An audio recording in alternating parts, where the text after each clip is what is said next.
grande forêt domaniale française. Sa situation en Île-de-France, sa richesse naturelle unique et son histoire ont assuré sa renommée et sa popularité bien au-delà de nos frontières. Chaque année, des millions de visiteurs arpentent ces sous-bois qui s'étendent sur une superficie qui représente 2 fois celle de Paris.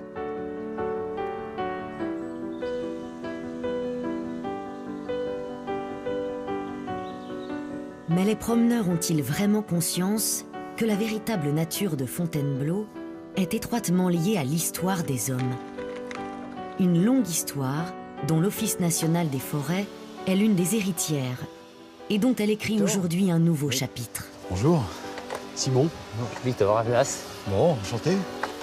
Depuis longtemps, l'exploitation de la forêt par les hommes dessine les paysages de Fontainebleau.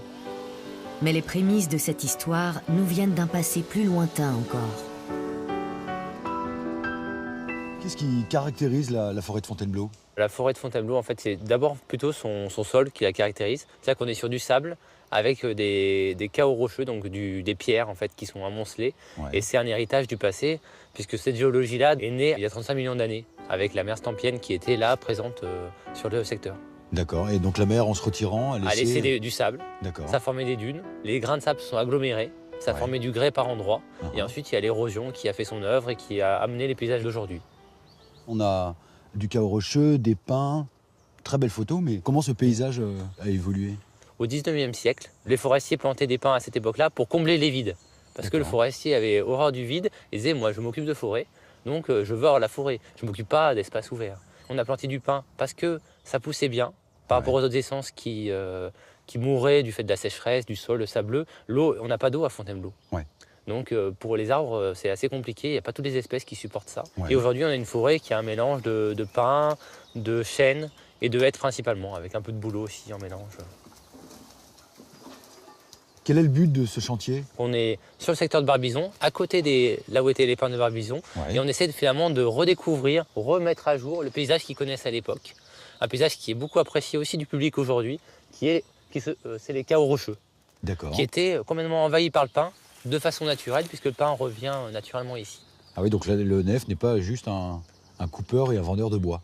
C'est Non, aussi un ouais. paysagiste, Un un naturaliste. naturaliste. Et aujourd'hui, on a l'enjeu d'accueil, l'enjeu environnemental, l'enjeu de production de bois aussi, l'enjeu de chasse. Voilà, on a tous ces enjeux qui se regroupent. Ça, c'est le rôle de rôle l'ONF. Le rôle de l'ONF aujourd'hui, c'est de concilier ces enjeux sur une forêt sans avoir forcément à sectoriser la forêt.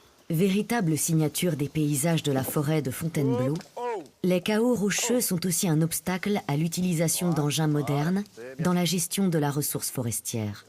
Oh! C'est presque bien. Encore. Eh! Bon, arrête, c'est pas la peine.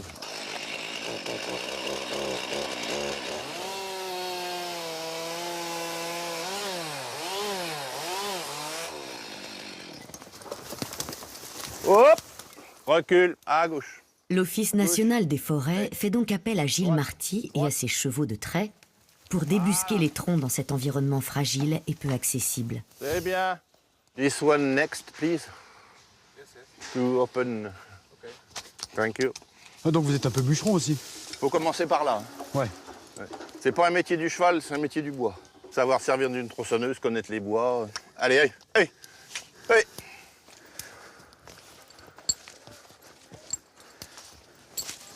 Les arbres qui penchent comme ça.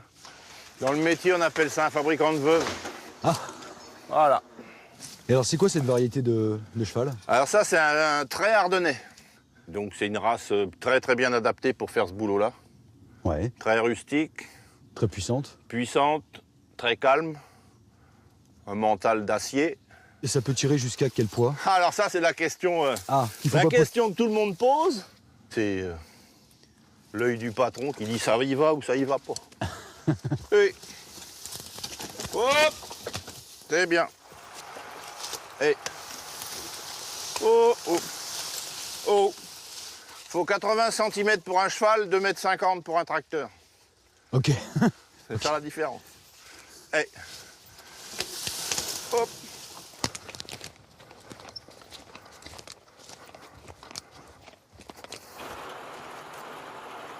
Si on veut que le débardage à cheval perdure, il faut qu'on le mélange avec les machines. C'est un outil comme un tracteur, comme un outil maniable qui permet d'aller dans des endroits où on ne peut pas aller avec les machines, dans des zones sensibles.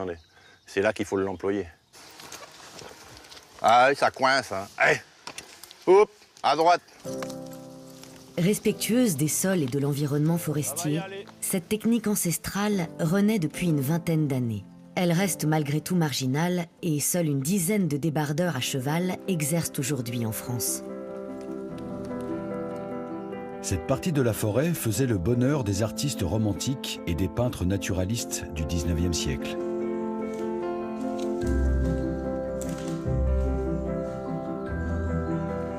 Au milieu de cette hêtraie, il est facile de comprendre pourquoi ils ont décidé de poser leur chevalet ici, au milieu de cette palette offerte par la nature.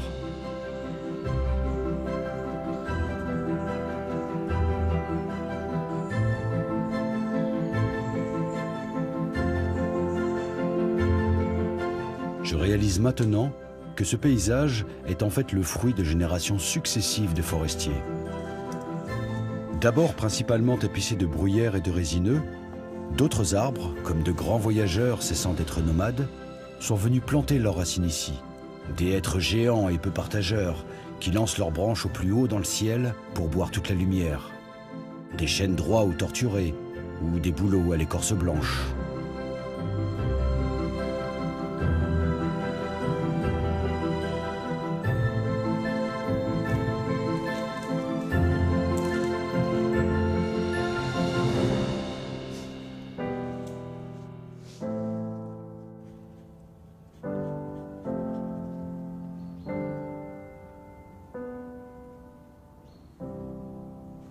Alors ce que je trouve assez intéressant dans ce coin de forêt, c'est que dans la palette des verts, donc le vert c'est vraiment du bleu et du jaune, donc si on met beaucoup de jaune dans notre verre, on va avoir un vert chaud, donc un vert clair, et si par contre on met plus de bleu, ça fera un vert froid. Le houx en fait la bonne démonstration, donc le côté pile de la feuille de houx est un bleu très froid, très dense, et le côté face, beaucoup plus de jaune. Donc voilà, ça fait un peu la démonstration du spectre du vert. Et ici, on est dans un endroit très vert-bleu, donc un vert froid. D'ailleurs, il fait un peu plus frais ici. Et je crois que c'est dû à la présence justement de beaucoup de houx au sol qui donne un tableau tout à fait différent de ce qu'on a pu voir un peu avant dans la forêt. Chaque bosquet a son spectre chromatique de vert. Et ici, c'est un vert froid. Mais c'est très graphique. Parce qu'il faut savoir que les couleurs froides, donc qui vont du bleu jusqu'au vert bleu, sont perçues par l'œil comme plus lointaines. Tout ce qui est couleur chaude est perçu plus proche. Et donc ce vert bleuté crée ici une espèce de profondeur tout à fait particulière qu'on n'a pas ailleurs. En hommage à Victor Hugo, j'avais ramassé ça. Du houx vert et de la bruyère en fleurs. Et Victor Hugo d'ailleurs disait de la forêt de Fontainebleau que c'est une cathédrale. Cathédrale.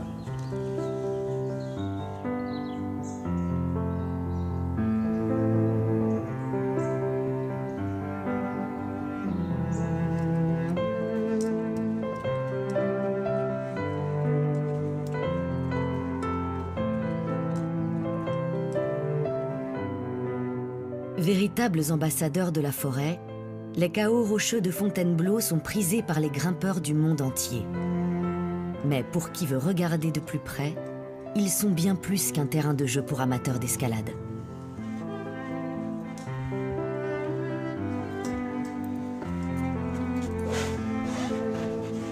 J'ai du mal à croire que cette forêt n'a que 1000 ans.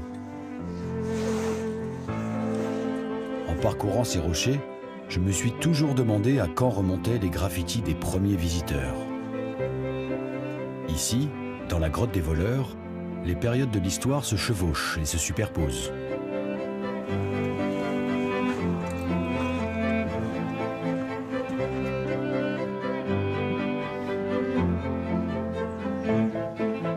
Avec Alain Bénard, dont la passion est de déchiffrer ces inscriptions, je devrais pouvoir trouver la trace des plus anciennes. C'est un abri très grand. Pour Fontainebleau, c'était exceptionnel et qui a servi d'habitat. D'accord. C'est très rare puisque la plupart sont trop exigus À quelle pour avoir période? été habités. Les plus anciens vestiges, là, c'est peut-être moins 80 000 ans. Alors là, il faut un petit éclairage. Hein. C'est un peu dans la pénombre, là. Ok. Alors généralement, les abris sont dans une pénombre relative. Hein. On voit les gravures comme ici, là, à la lumière du jour, surtout quand il y a du soleil.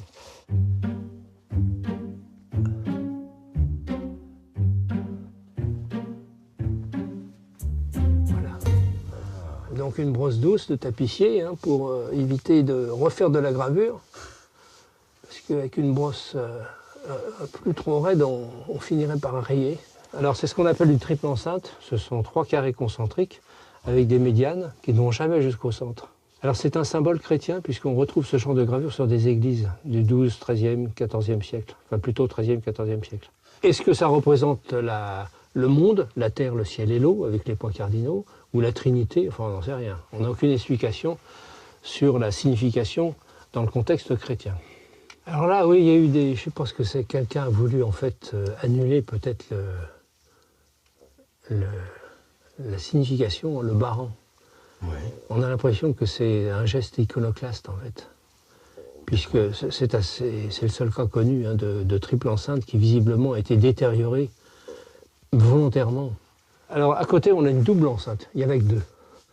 Alors là, ça nous pose problème parce que ça ne correspond pas à ce qu'on a dit précédemment.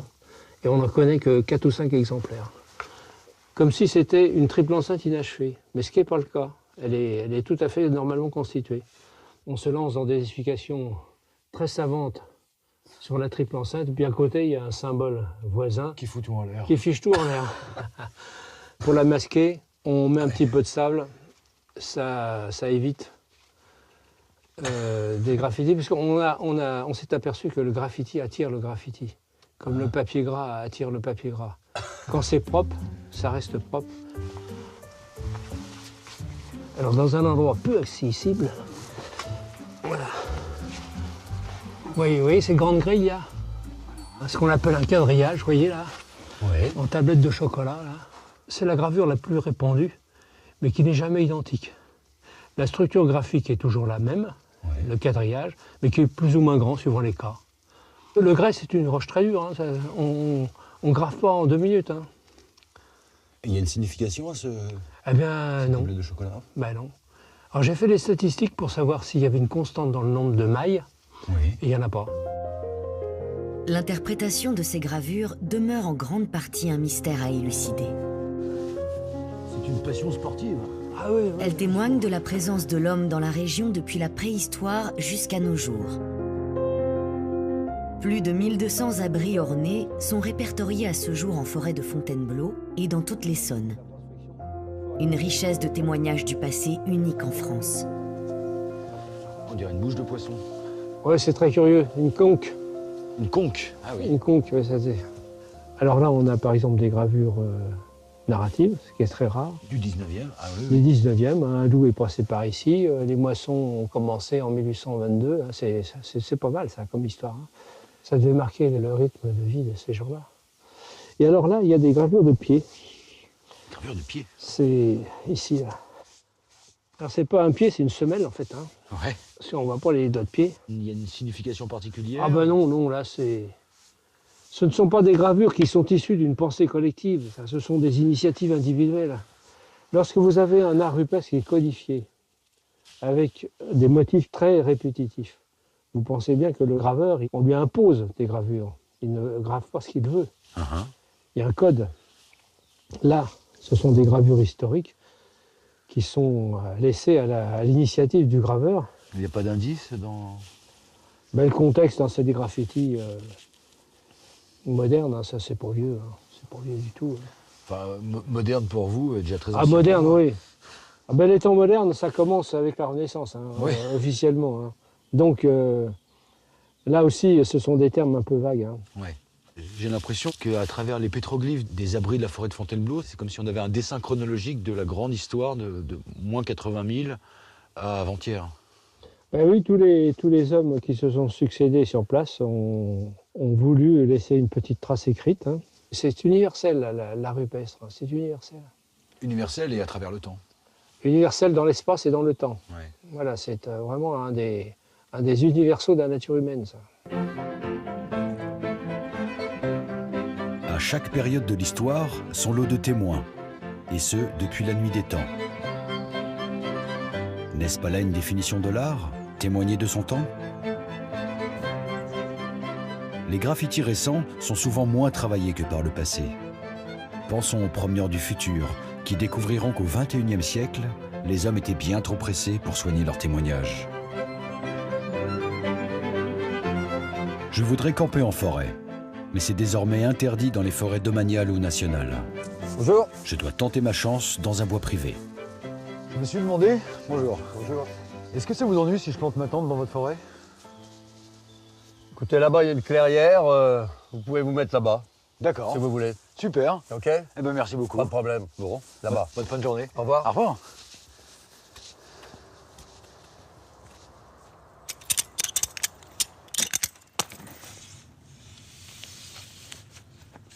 Avec l'accord de mon hôte, j'ai le privilège de pouvoir installer mon campement pour la nuit et de faire du feu pour me réchauffer.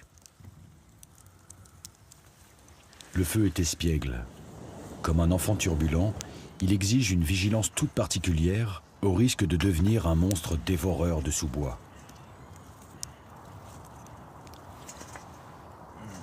La forêt possède en réalité deux visages, celui du jour et celui de la nuit. Faune et flore ne cessent pas leur activité la nuit pour reprendre le jour. Le cycle est à l'œuvre en permanence. Oh, comme c'est bon. J'ai appris à lire le ciel étoilé de l'hémisphère nord pour me repérer, mais aussi pour nommer celle qui dessine le spectacle grandiose offert chaque nuit par la voûte céleste.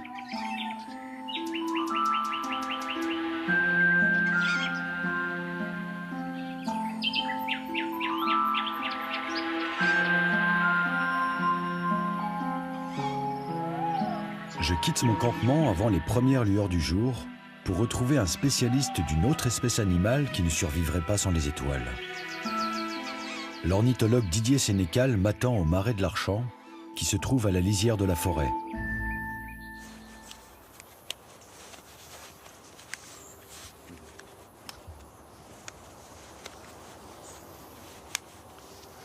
Alors, ça sert à quoi exactement ces grands filets?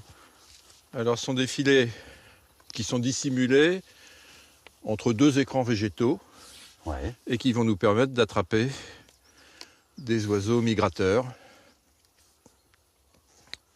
Ils sont dissimulés dans la végétation. Ce sont des filets de couleur noire en nylon. Hein. Ouais. Ça marche avec des poches. C'est-à-dire que l'oiseau ne voit pas le filet, il bute dedans, il tombe dans la poche, et là il s'en mêle. On cherche à attraper à cette saison merle, grive musicienne, grive mauvis, rouge-gorge, hein, essentiellement. Et pourquoi ça voyage de nuit? La plupart des petits oiseaux, des passereaux, voyagent la nuit. Ouais. Parce qu'ils se servent en grande partie des étoiles pour se diriger. Peut-être du fait de ma présence, peut-être à cause des bruits de notre discussion, ni les chants enregistrés, ni les leurs n'auront trompé la vigilance des volatiles de passage. Dans ces filets se sont pris des oiseaux suédois, norvégiens, belges, hollandais, anglais. Ouais. Et les oiseaux que je bague, il arrive qu'ils soient retrouvés en Espagne, au Portugal ou dans d'autres régions de la France, quoi. Ici, on est sur un axe Belgique-Espagne. Hein. D'accord. Un axe nord-est-sud-ouest. Et puis au printemps, ce sera l'inverse, un axe sud-ouest puisqu'il remonte nord-est.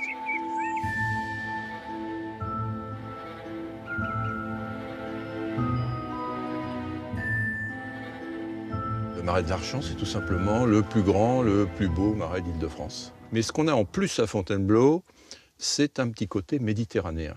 C'est-à-dire que pour beaucoup d'espèces, aussi bien en ce qui concerne la flore que la faune, Ouais. on est vraiment la limite septentrionale des aires de répartition. De temps en temps, on voit passer le circaète Jean Leblanc, qui niche d'ailleurs à Fontainebleau. Il y a un couple qui est un aigle, si on peut dire, qui se nourrit essentiellement de reptiles, de serpents. Ok.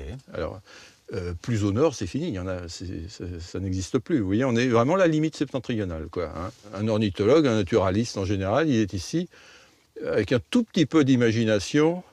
Bien qu'on soit à 80 km de Paris, on a l'impression d'être en Camargue, vous voyez. Seul véritable point d'eau de la forêt de Fontainebleau, le marais de l'Archamp a un destin étroitement lié à la présence de l'homme. Il y a plus de 10 000 ans, le peuple dont il assurait la subsistance lui rendait hommage en vouant un culte aux divinités des eaux.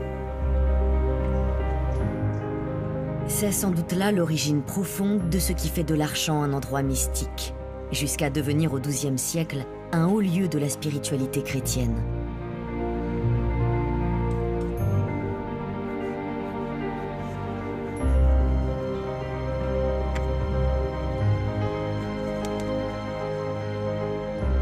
Dans ce lieu si calme, je ressens l'écho d'un lointain passé. Les eaux du marais et des fontaines environnantes avaient, dit-on, le pouvoir de guérir les fous et les possédés, attirant en ces lieux de nombreux pèlerins qui firent la renommée de l'Archamp la médiévale.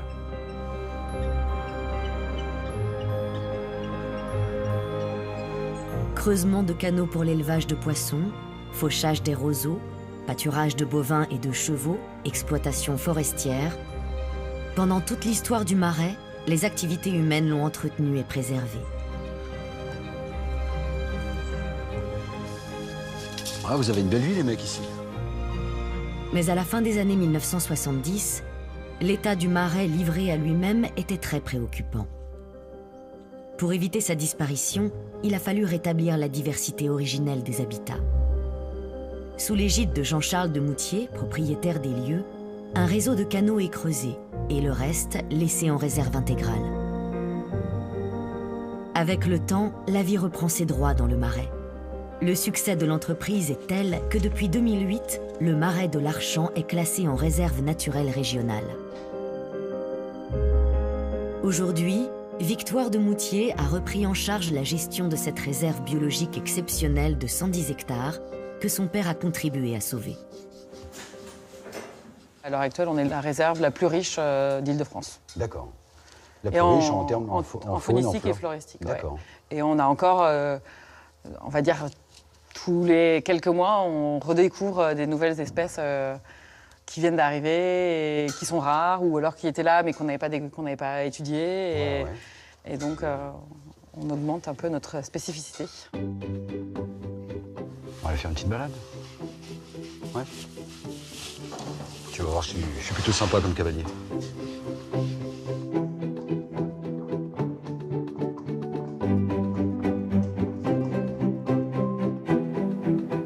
Ouvert aux chercheurs, le marais de l'Archamp est désormais l'objet d'études approfondies de sa faune et de sa flore à la richesse remarquable.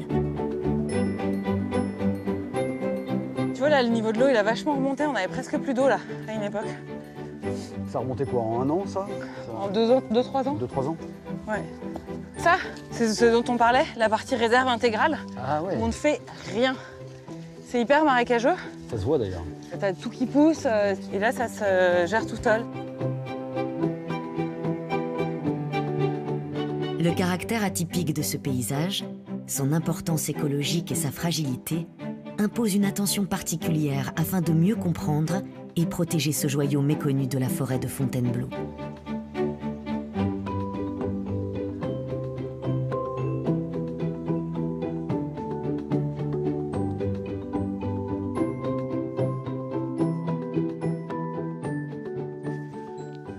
Et à considérer la forêt de Fontainebleau, est-ce que c'est le seul endroit où... Regardez-moi comme c'est beau, mais regardez-moi comme c'est beau. Il y a quand même une famille de cygnes à la pêche. C'est très bucolique. Je t'emmène à la pêche avec une famille de cygnes. En cette fin d'automne, les eaux refroidies du marais calment l'appétit des poissons qui s'apprêtent à hiberner. Peu importe.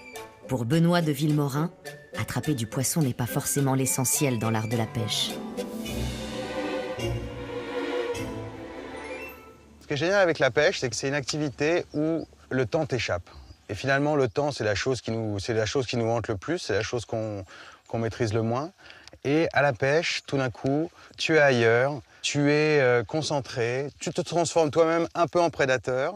Donc, il faut être attentif. Et en même temps, tu es dans la nature, c'est beau. Et donc, il y a une espèce de magie qui se passe où tout d'un coup, le temps s'annihilie.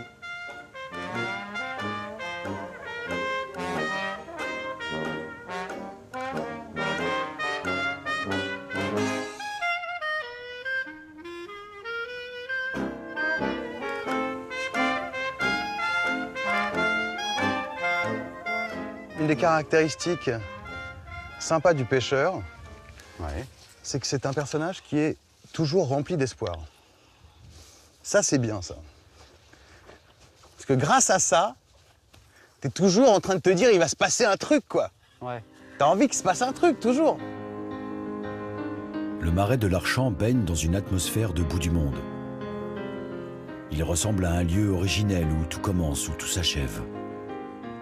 Dans une apparente immobilité, le lieu évolue et se transforme à chaque heure du jour, à chaque saison, et ce, depuis plus de 10 000 ans. Situé à une extrémité de la forêt, comme une tête de proue, le marais prend soin du bois et des hommes, de la faune et de la flore, leur offrant l'or bleu, la nourriture ou le refuge. Difficile de se perdre en forêt de Fontainebleau. Dès le XVIe siècle, Henri IV fait tracer la route ronde. Puis au cours de leurs règnes successifs, les rois de France quadrillent la forêt de routes droites et de carrefours en étoiles.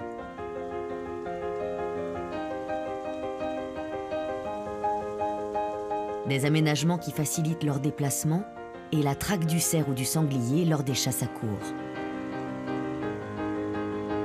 Au XIXe siècle, tout change. Gardien des grandes et petites histoires de la forêt, Jean-Claude Polton parcourt inlassablement ses chemins sur les traces d'un tout nouvel usage de la forêt qui apparaît à cette époque.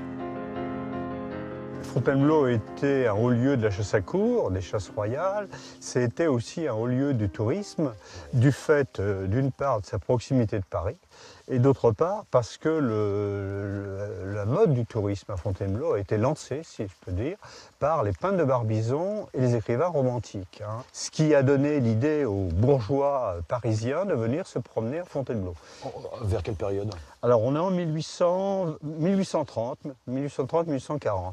Les premiers touristes se promènent en calèche et très vite, Claude-François Donnecourt, qui est à Fontainebleau, voit ces calèches partir et il dit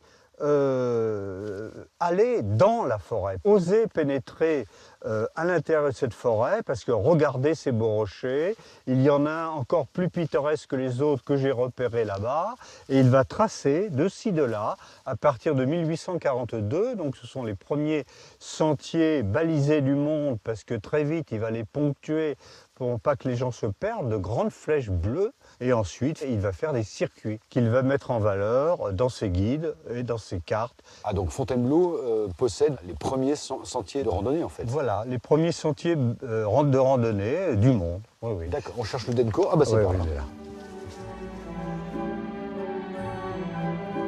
En quelques années, Jean-François Donnecourt trace 150 km de sentiers, baptise des centaines d'arbres et rochers remarquables de noms empruntés à la mythologie, à l'histoire, à la littérature, et invente des légendes qui font rêver les Parisiennes en crinoline et assurent le succès de ses guides de randonnée. La forêt de Fontainebleau devient alors le dernier salon à la mode pour les bourgeois en mal d'aventure romanesque. Hommage aux deux Sylvains qui, vainqueurs du Dédale, ont dévoilé pour nous ces bois mystérieux. Oui, voilà, c'est une poésie typique du 19e siècle. Les récits de voyage qu'on lit au XVIIIe siècle jusqu'au début du XIXe montrent une forêt effrayante dans laquelle on ne monte pas. Donc il faut rassurer les Parisiens pour qu'ils aillent découvrir cette belle nature et donc tracer ces sentiers balisés. DFD. Ah, DFD comme dernière folie de Neucourt. Après avoir sécurisé les promeneurs, il veut créer des espèces d'attractions de ci, de là, pour surprendre le promeneur. Ça peut être des fontaines, ça peut être des grottes. Il invente ainsi la caverne des brigands avec la complicité du tenancier de la buvette.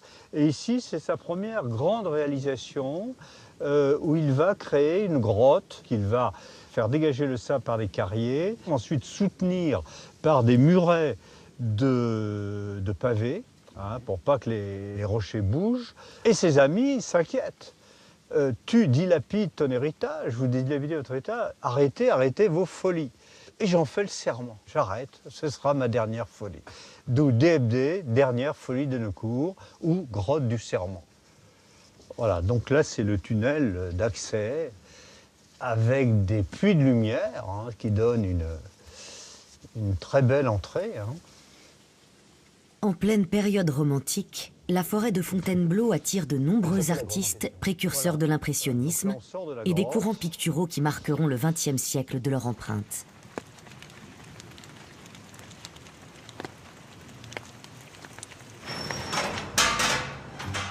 La folie serait-elle le point commun de toute entreprise créative ?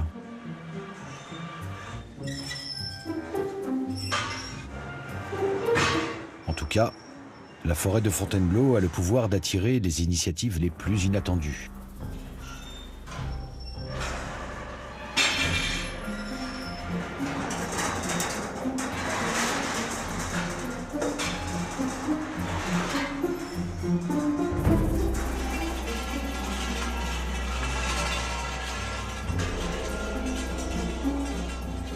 D'une folie à une autre, alors que Dencourt nous propose de déambuler sur les chemins qu'il a imaginés, vers les années 70, un groupe d'artistes mené par Jean Tinguely et Niki de Saint-Phal nous propose d'évoluer à l'intérieur de leur création.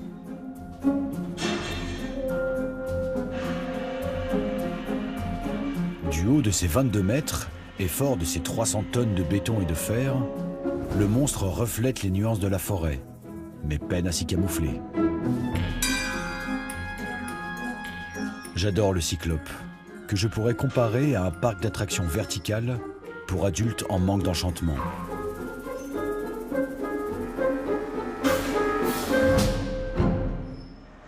Cette œuvre n'a pas été créée pour le marché de l'art. Aucune galerie, aucun musée, aucun collectionneur ne pourra jamais la posséder. Elle appartient à la forêt et à ses visiteurs.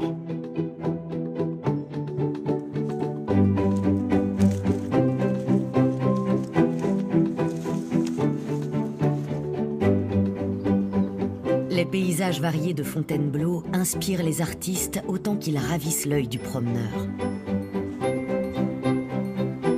Contrastant avec les futaies des vallées et des zones de plaine, les alignements de blocs de grès forment des collines qui dominent la canopée. Au sommet, ils forment des platières, de larges plateaux recouverts d'une végétation plus rase, constitués de bruyères et de petits arbustes.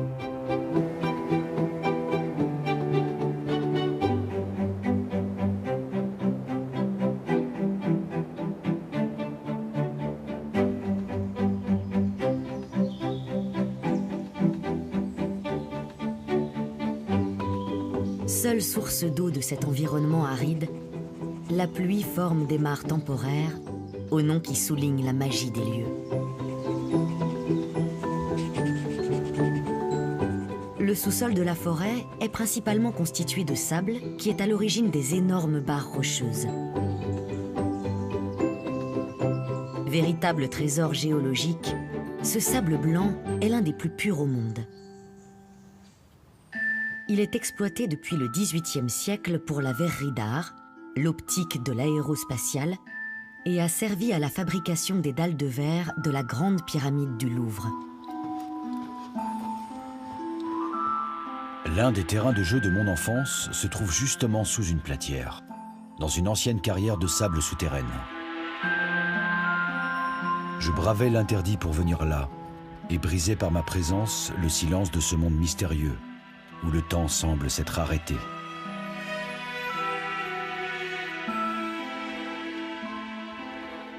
Si la forêt est bien une cathédrale, Je suis ici dans la crypte.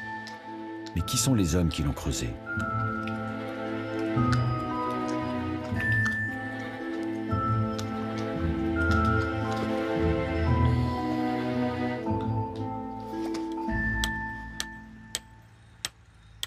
À la surface, une poignée d'hommes continue d'exploiter la ressource minérale de la forêt à la force de leurs bras.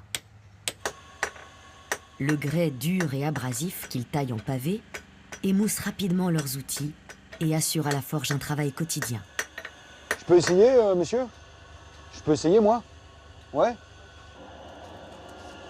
Ok, alors, je vous ai vu faire. Fais comment? Comme ça? Bon. Bon, j'ai trouvé ma vocation. Normal, c'est ça taper rapide. Ça, c'est froid. C'est pas resté. C'est pas resté beaucoup chaud. Ah ok, d'accord, il faut aller très vite, pendant que c'est chaud.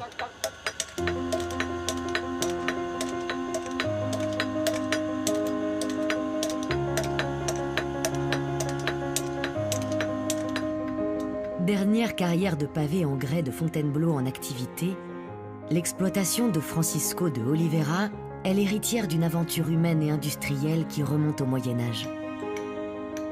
En 1186, le roi Philippe Auguste décide de paver les rues de Paris. Fontainebleau et son vaste gisement de grès est idéal.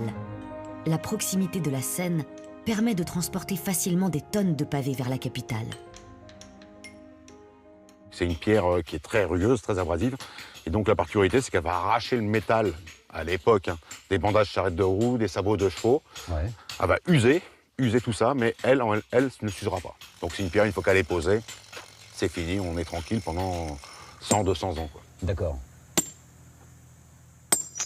C'est pas nous qui décidons comment on doit couper la pierre, c'est elle qui nous dit quand même comment elle doit se découper. Hein. Ah. Et c'est tout savoir-faire du carrier, elle est là, c'est de comprendre la pierre, et la pierre, taper, l'écouter, et en fonction de ce qu'elle va lui dire, dire on va couper ici. Le fameux pif, paf, pouf, c'est le bruit qu'on entend.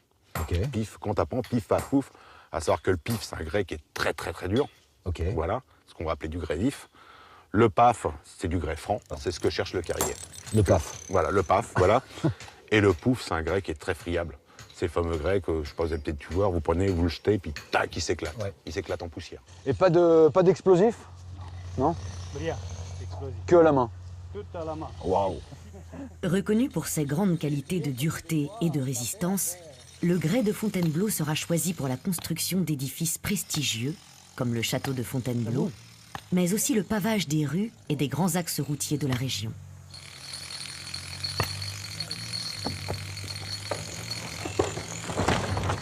Bravo! 10 tonnes? 10 tonnes, monsieur. Plus? Ça, c'est 300 tonnes peut-être. 300 tonnes? Oui. Waouh! L'exploitation connaîtra son apogée au milieu du 19e siècle, avec la production de 4 millions de pavés par an. Celle-ci va décliner jusqu'à l'interdiction d'exploiter le grès en forêt de Fontainebleau en 1907, conséquence des premières mesures de protection environnementale. Est-ce qu'il y avait beaucoup d'ouvriers à l'époque qui travaillaient comme carriers? Mais écoutez, moi je dirais des milliers, voire des millions. Il y a un calcul qui est simple à faire, hein. C'est que la production journalière d'un ouvrier, et il ne faut pas être 50 pavés jour, hein. Ouais. La production dans la vie d'un carrier, pas journalière, dans la vie d'un carrier, équivaut à une chaussée de 6 mètres de large, ouais. Équivaut à 2 km de long. Sur une vie entière? Sur une vie entière de carrier. Aujourd'hui, malgré quelques commandes prestigieuses, comme la fourniture de pavés pour la rénovation de la cour royale du château de Versailles, les grands chantiers se font rares. Soucieux de préserver son savoir-faire hérité de son père, Francisco tente de faire reconnaître son activité comme patrimoine vivant. Quel est votre intérêt à rentrer dans le patrimoine vivant? D'une part, c'est faire reconnaître ce métier, à savoir que je suis la dernière carrière en activité et que je suis classé comme une carrière de sable. Voilà, il n'y a aucune différence entre moi et puis ces grosses carrières de sable industrialisées, voilà, mécanisées, avec tapis roulants et autres. Et puis, entre guillemets aussi, honorer ces carriers qui ont travaillé, qui sont morts par moyenne d'âge de 40-45 ans, hein, et qui ont servi quand même à paver toutes les rues. Que les gens, quand ils voient une rue en pavé, ont un autre regard sur cette rue-là, quand même. Ouais, ouais. Et je dirais aussi, c'est sensibiliser les collectivités aussi, parce que j'ai une concurrence asiatique qui est très très très très dure. Donc ce pavé asiatique, c'est le pavé qu'on voit un peu partout, qui est couleur ocre et gris. Et me faire reconnaître en disant, voilà, j'ai un matériau local qui est fait entièrement à la main, il n'y a aucune pollution. Et savoir quand même que ces pavés qui viennent de l'Asie, ils viennent par des gros porte-conteneurs qui consomment 40 tonnes de fuel lourd par jour. Ouais. Ils mettent 45 jours pour arriver ici. 20 plus gros porte-conteneurs à eux seuls polluent autant que le parc automobile mondial. C'est votre or gris. On peut appeler ça comme ça. Voilà. Les carriers ont laissé de nombreuses traces de leur présence en forêt. Comme les forestiers, ils ont façonné une partie du paysage en laissant derrière eux des chemins empierrés et des monticules de grès recouverts de mousse. Quand l'homme se retire, la nature reprend invariablement ses droits et estompe les stigmates de l'activité humaine.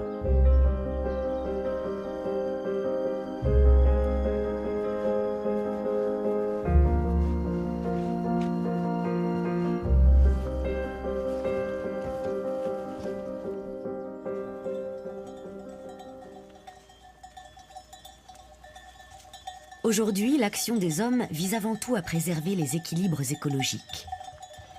En partenariat avec l'Office national des forêts, Alexandre Fauché fait paître ses brebis dans le massif forestier de Fontainebleau pour entretenir les espaces ouverts comme les clairières ou les prairies naturelles. En prévision de l'hiver, il transhume avec son troupeau vers un pâturage plus riche que le sous-bois. On va continuer sur celle-là. 570, elle est où? T'as combien de têtes? J'ai 98 agneaux, 96 brebis et 69 agnelles que j'ai achetées en juin. Donc voilà, tu fais le calcul, ça fait à peu près 260, 265. Allez, Tant qu'on en est là, il n'y a pas trop de risques, tu vois, que ça parte. Elles vont se faire aspirer par le troupeau qui avance. Et vous êtes beaucoup de bergers dans la forêt de Fontainebleau? Ah, je suis tout seul. T'es le seul berger? Ouais. Le dernier berger ou le premier berger? Bah, les deux. Le premier du 21e siècle, du coup le dernier pour l'instant. Tant qu'il n'y a pas quelqu'un d'autre qui arrive après moi ou pendant que je suis là, je suis pour l'instant le dernier. Mais je suis le premier. Parce que ça fait une centaine d'années que ça a disparu de la forêt de Fontainebleau. Bon bah là, il faut croiser les doigts pour que ça suive.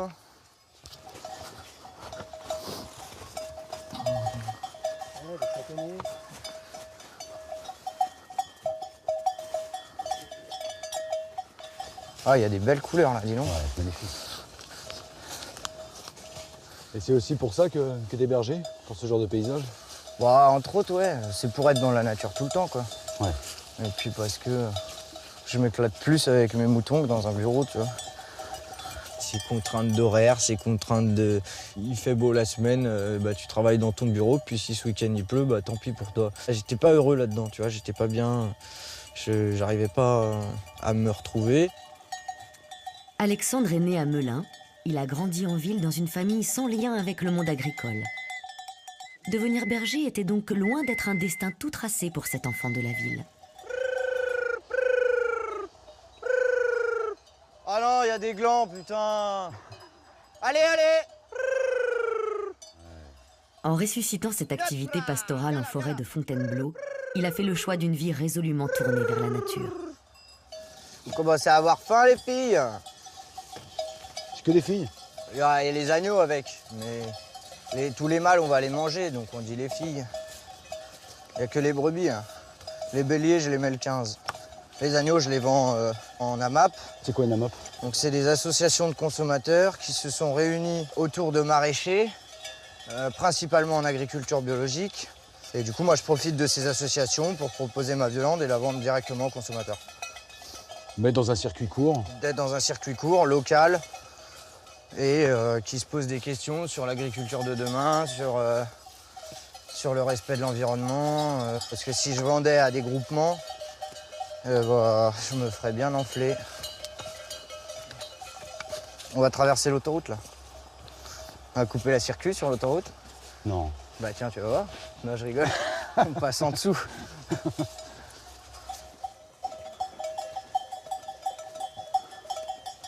On se plante pas. 204. Zut. Ah, voilà. Donc on passe sous l'autoroute, on continue tout droit.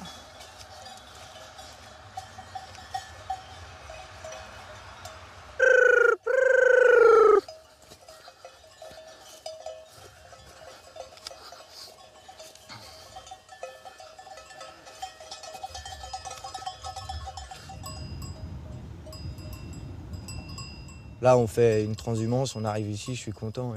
Je sais que là, pendant un mois, elles vont s'en mettre plein la panse. C'est très bien pour rentrer dans l'hiver. Et tu vis toute l'année dehors? Je vis toute l'année avec mon troupeau, ouais. D'accord. Le rôle du mouton est de conserver l'espace ouvert, d'empêcher l'embroussaillement. Et ce milieu naturel, si on ne l'entretient pas, il se referme, donc on perd la biodiversité associée. Ouais. Donc c'est soit les moutons, soit les débroussailleuses. Ouais. Qu'est-ce qui est le mieux? Écologiquement, qu'est-ce qui se tient le mieux pour protéger la biodiversité liée au milieu ouvert? Ouais.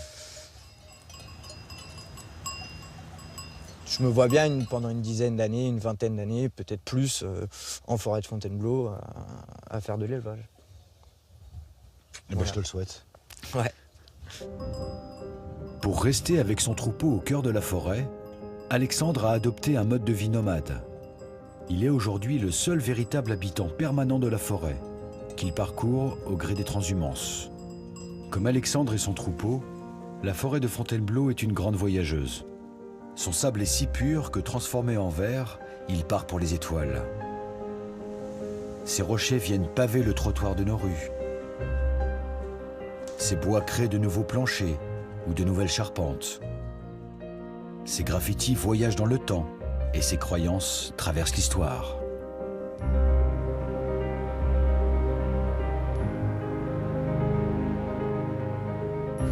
Les hommes visitent et pratiquent la forêt. Ils la sculptent, y gravent leurs témoignages. Ils l'observent, l'exploitent et la dessinent, génération après génération.